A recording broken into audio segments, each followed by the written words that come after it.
لوگ اس پہ اہمیت نہیں دیتے۔ نبی کریم صلی اللہ علیہ وسلم ہمیں ایک ایک بات بتا کے گئے ہیں۔ ان سارے موجودہ حالات میں سعودی عرب کے حالات پہ نظر رکھنے کی بہت ضرورت ہے کہ وہ زمانہ آخر میں میری امت کا امام ایک صالح نوجوان ہوگا، کعبہ کے آس پاس اور مینا میں بہت خون ریزی ہوگی۔ تو یورپین جو ہیں یہ 80 جھنڈے لے کر تمہارے مقابلے میں آئیں گے، ہر جھنڈے کے نیچے 12,000 فوج ہوگی۔ یہ جو ہمیں موجودہ حالات نظر آ رہے ہیں نا، بالکل وہ پکچر میں بالکل فٹ بیٹھ رہی ہے۔ کیسے کہ نبی صلی اللہ علیہ وسلم میری امت کا 1/3 حصہ جو ہے نا وہ ان کے ساتھ مل جائے گا۔ جیتنی جنگ انشاءاللہ ہم نہیں ہے۔ بسم اللہ الرحمن الرحیم، اللہم صلی علی سیدنا محمد وعلی آلہ وصحابہ وبارک وسلم۔ جب مدینہ کے حالات خراب ہوں گے تو اس کے لیے یہ ضروری ہے کہ ایک اور حدیث ہمیں ملتی ہے کہ کعبہ کے آس پاس اور مینا میں بہت خون ریزی ہوگی، اور کعبہ کے آس پاس 3 لوگوں کے فوجیں جو ہیں وہ آپس میں لڑیں گی، اور ان تینوں کے والد جو ہیں وہ بادشاہ رہے ہوں گے۔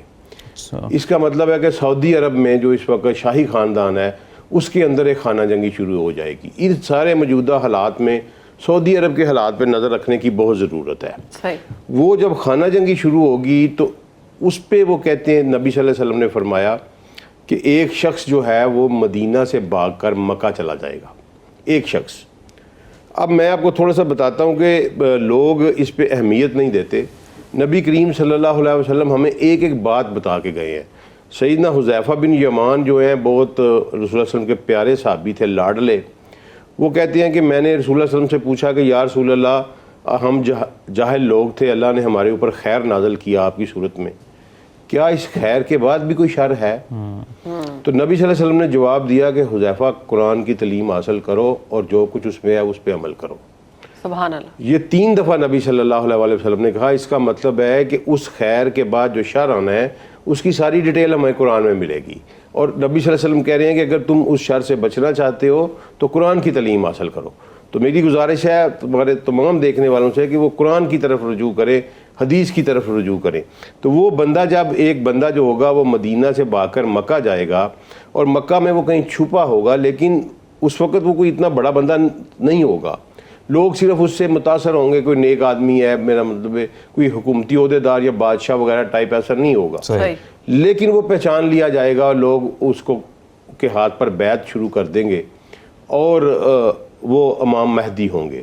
اب یہاں تھوڑا سا فرقہ واریت سے ہم بالاتر اگر ہو کے سوچیں تو دونوں ہمارے مکتبہ فکر جو ہیں وہ اس بات پہ متفق ہیں کہ امام مہدی نے آنا ہے، ٹھیک ہے۔ اب اس پہ اختلاف ہے کہ جی ہمارا ایک جو مکتبہ فکر ہے وہ کہتے ہیں امام مہدی پیدا ہوں گے، پھر 40 سال کی عمر میں جو ہے وہ اپنی امامت کا اعلان کریں گے، اور ایک کہتا ہے جی کہ وہ پیدا ہو چکے ہیں اور غیابت میں ہیں۔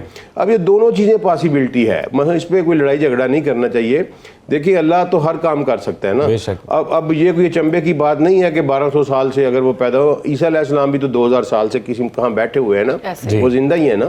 تو اس طرح ہو سکتا ہے امام مہدی بھی زندہ ہو سکتا ہے نہ ہو، لیکن وہ جب آئیں گے تو فیصلہ ہو جائے گا بھائی یہ کام، اور اس پہ لڑائی جھگڑے والی کوئی بات نہیں ہے۔ لیکن اس بات پہ ہم سب متفق ہیں کہ انہوں نے آنا ہے، کیونکہ ہماری احادیث بھی بڑی اسٹرانگ قسم کی ہیں، اور ان کی جو اہل تشیع ہے ان کی احادیث بھی جو ہے وہ بڑی اسٹرانگ قسم کی ساری اس بارے میں ہیں کہ امام مہدی نے آنا ہے۔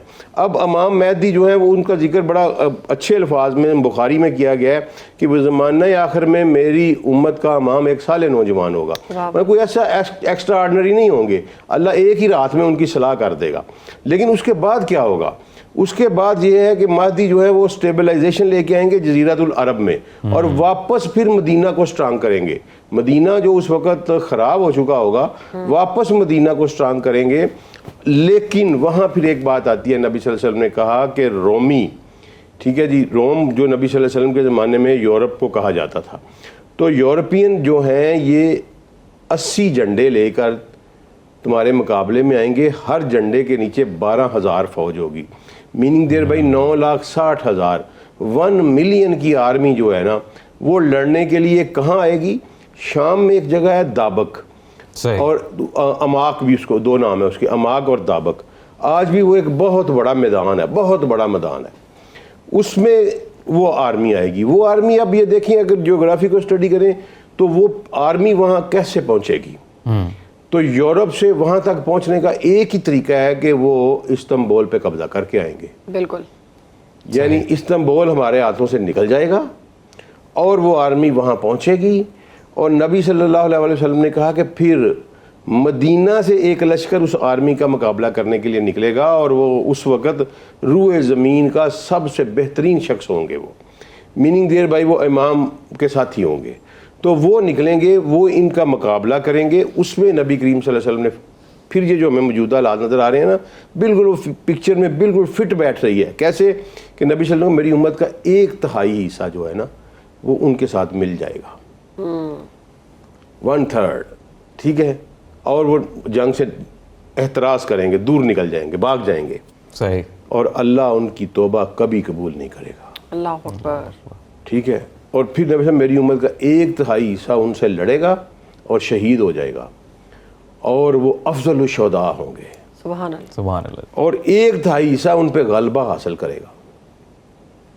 جیتنی جنگ انشاءاللہ ہم نہیں ہے، لیکن اس سے پہلے اللہ ہمیں محفوظ رکھے، ہم اس 1/3 میں نہ چلے جائیں جن کی توبہ اللہ کبھی قبول نہیں کرے گا۔ اللہ آمین۔ چلے شہید ہو گئے وہ تو افضل الشہداء میں چلے جائیں گے الحمدللہ، وہ کوئی ایسی بات نہیں، لیکن دعا کرتے ہیں کہ ہم سب اس کیٹیگری میں داخل نہ ہو جائیں جن کی توبہ اللہ کبھی قبول نہیں کرے گا۔ تو اس لیے مسلمانوں میں تفرقہ بازی ختم کر کے جماعت کے ساتھ جڑا رہنا بہت ضروری ہے۔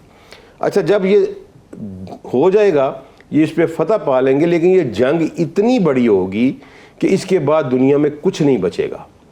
نبی کریم صلی اللہ علیہ وسلم نے فرمایا کہ ایک بندے کے اگر 100 بیٹے ہوں گے تو اس میں سے 99 ہلاک ہو جائیں گے، اور روئے زمین پہ لاشوں کے انبار اس طرح لگے ہوں گے کہ پرندے بھی نیچے نہیں اتر سکیں گے کسی صاف ستھری جگہ۔ یعنی میں جو نبی صلی اللہ علیہ وسلم کے جو الفاظ ہیں اس سے جو کنکلوژن ڈرا کرتا ہوں وہ یہ ہے کہ might be atomic war, world atomic war ہوگی، اور جس میں تباہی و بربادی، پوری دنیا تہذیب تباہ ہو جائے گی، اور شاید انسان واپس گھوڑوں پہ اور نیزے تلواروں پہ چلا جائے۔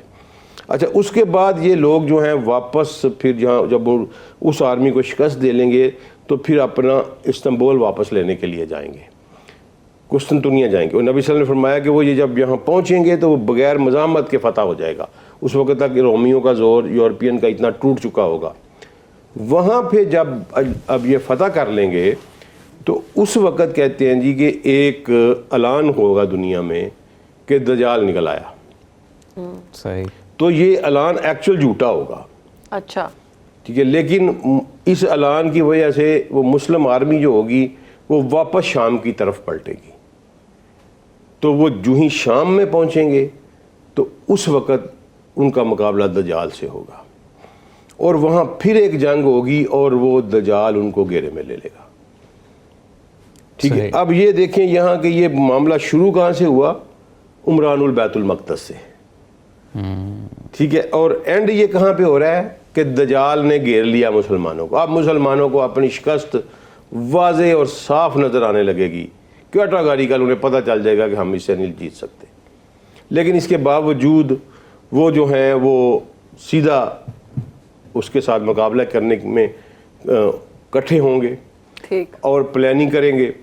ساری رات گزرے گی، صبح فجر کی جب اذان ہوگی اور اقامت طے ہو کے امام مہدی علیہ الصلوۃ والسلام مصلی پہ کھڑے ہو جائیں گے تو اس وقت آسمان سے 2 فرشتے اترتے ہوئے نظر آئیں گے، اور ان کے ساتھ عیسیٰ علیہ الصلوۃ والسلام ہوں گے۔ سبحان اللہ، انشاءاللہ۔ اور یہ بڑا ایک غلط فہمی پھیلائی گئی جی کہ وہ منار پہ اتریں گے اور پھر سیڑھی لائی جائے گی، یہ جھوٹ ہے سب کچھ، ٹھیک ہے، کیونکہ نبی صلی اللہ علیہ وسلم نے فرمایا کہ سفید منارے کے ساتھ، منارے کے اوپر نہیں، ٹھیک ہے جی، اندۃ منارۃ العبیز، سفید منارے کے ساتھ اتریں گے وہ، تو وہاں جب وہ اتریں گے تو پھر اس کے بعد ایک بہت بڑی ایک سعادت اس امت کو ملے گی، وہ یہ کہ امام مہدی پیچھے ہٹ جائیں گے اور کہیں گے کہ اے اللہ کے نبی آپ امامت کروائیں، تو وہ کہیں گے نہیں، آپ کرائیں، یہ امامت، یہ قیام، یہ آپ کا حق ہے۔ میں نے ایک شعر بھی سنا تھا، ہوں گے عیسیٰ مگر پڑھائیں گے مہدی نماز۔ ہاں، تو وہ کہ وہ ان کے پیچھے نماز پڑھیں گے، لیکن قیادت اس کے بعد عیسیٰ علیہ الصلوۃ والسلام سنبھال لیں گے۔ اور حیران کن بات ہے کہ اس سے آگے کے جتنے بھی حالات ہیں اس میں ہمیں ہزاروں سینکڑوں احادیث ملتی ہیں، لیکن اس کے بعد امام مہدی کا ذکر ان میں نہیں ملتا، ٹھیک ہے۔ اب پتہ نہیں امام مہدی وہاں فوت ہو جائیں گے یا واللہ علم کیا ہوگا، لیکن عیسیٰ علیہ السلام کے بعد عیسیٰ علیہ السلام اس کو پھر دجال کے ساتھ مقابلہ کریں گے، اور دجال چونکہ میں نے آپ کو پہلے بھی بتایا تھا کہ وہ ایک نبی کے علاوہ اس کو کوئی قتل نہیں کر سکتا، یہ نبی صلی اللہ علیہ وسلم نے کہا تھا، تو پھر وہ ان کے ہاتھوں قتل ہوگا، اور پھر آگے جو سلسلہ جو ہے وہ چلے گا، وہ ہم آگے بیان کریں گے۔ لیکن ان سارے موجودہ حالات میں میری گزارش ہے، 3 گزارشات ہیں اپنے ناظرین سے: قرآن اور حدیث کو پڑھیں، ان کے ساتھ جڑے رہیں، فرقہ واریت کو ختم کریں، اور مشرق وسطیٰ اور سعودی عرب کے حالات کے اوپر خصوصی نظر رکھیں اس وقت۔ اور یہ جو ہی سعودی عرب کا بارڈر بریک ہوگا، وہ ایک نیا سلسلہ شروع ہو جائے گا۔ صحیح، یہ تمام یہ صورتحال جو ہے یہ تو پھر اس طرف جاتی ہوئی دکھائی دے رہی جی ہے۔ اس طرف جاتی ہوئی دکھائی دے رہی ہے ہمیں، کیونکہ ابھی یہ جو ریسنٹ آج صبح جو اٹیک ہوا ہے، جی جی ٹھیک ہے نا، تو اس میں بھی ایک حدیث ہے کہ میں آخر میں بتا دوں، نبی صلی اللہ علیہ وسلم نے فرمایا کہ اس دنیا میں سب سے پہلے جو قوم جو ہے نا وہ تباہ ہوگی وہ فارس ہوگی، اور اس کے بعد عرب تباہ ہوں گے۔ اچھا، ٹھیک ہے، اور یہ میں اپریشیٹ کرتا ہوں ایران کو کہ اس وقت اگر شہادت کے مرتبے کی طرف، جو شہادت کی شاہراہ پہ جو قوم گامزن ہے، وہ اس وقت اسلامی دنیا میں صرف ایران کی قوم ہے، چاہے وہ لڑ کے مر جائیں، تباہ ہو جائیں، برباد ہو جائیں، لیکن چلے انہوں نے یہ جرت تو کی ہے نا کہ ان کو للکارا ہے، ورنہ تو کوئی بندہ جرت بھی اس پہ نہیں کرتا۔ بہت